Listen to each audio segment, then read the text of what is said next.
Hi boys and girls, I want to show you how to make something called bleeding tissue paper. What this means is it is tissue paper with lots of color that can spread to other surfaces. For this project, you're going to need something like a coffee filter, which is nice and thin. If you don't have coffee filters, you can also do this process with paper towels or napkins. You will also need some washable markers, meaning that when they get wet, the color will help to spread. On my coffee filter, I'm going to want to cover as much of it as possible with as many different colors as I can think of.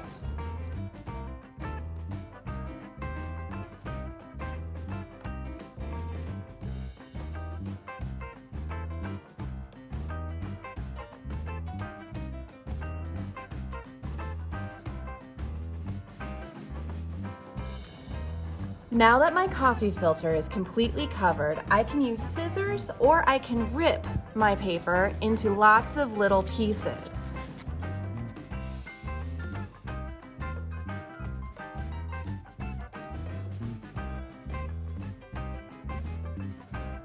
Once all of your pieces have been ripped or cut apart, you can move them aside until we get ready to put them on our subject.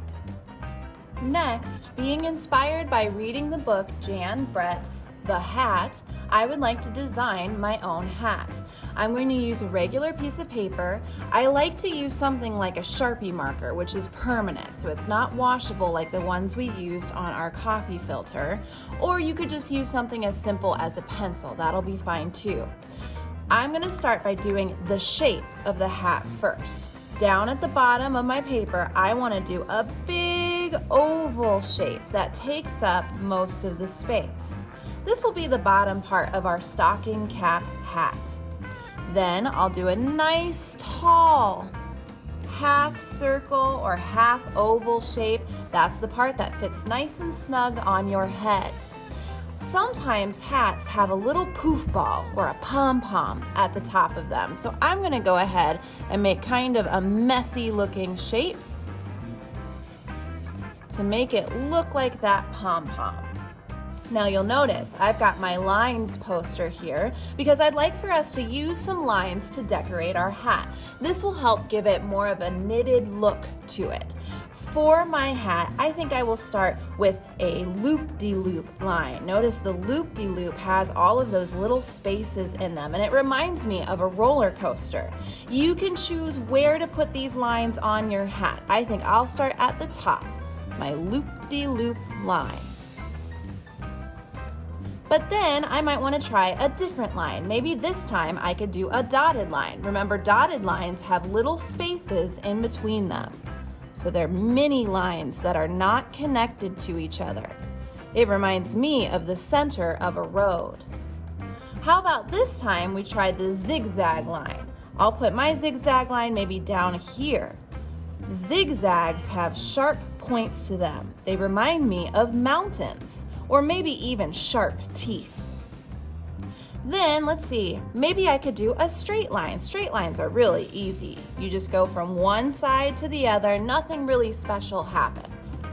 I haven't tried my wavy line yet. Wavy lines are similar to zigzags, except they're more rounded. So instead of mountains, they remind me of hills. Remember, you can put these lines anywhere on your hat you want.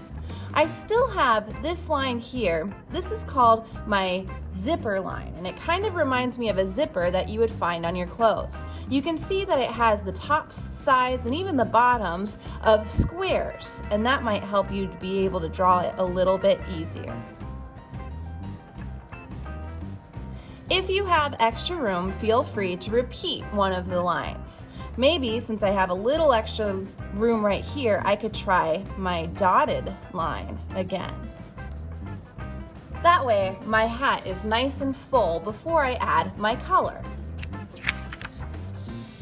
Now that I've finished drawing my hat, I want to add the color using the bleeding tissue paper that we had created out of either a napkin, paper towel, or even the coffee filter like I had used. I've got all these different pieces and I'm gonna want to spread them all over my paper, but in order for the color to move from these pieces of paper to my hat, I'm gonna have to make sure that my paper is nice and wet. So I like to use a spray bottle, but you could also just run the paper underneath the sink. So if you start up your sink faucet, you could put your paper underneath, get it nice and wet.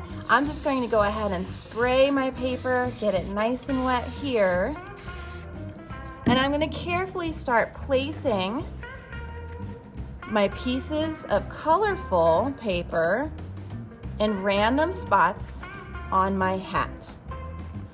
Now the tricky part about this is you probably will get some of the color on your fingertips as you work, but you will be able to wash that off later. We also don't want to move our paper once it is on top of your new hat design. If we move it around too much, then the colors won't necessarily have enough time to soak in like we want it to. So once I finish putting them where they go, I will have to leave them there to dry.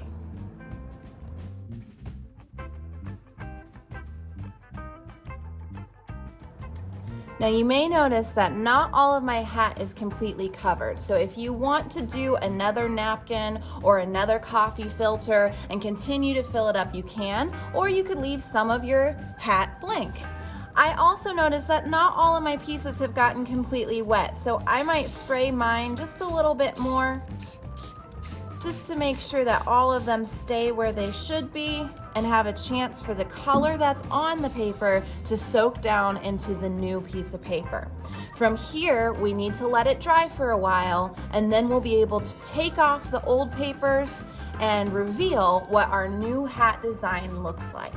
Now that all of my pieces have dried, I can dump them off into the trash can and see the beautiful colors that they have left behind. Feel free to try this technique on any other types of papers or drawings that you would like.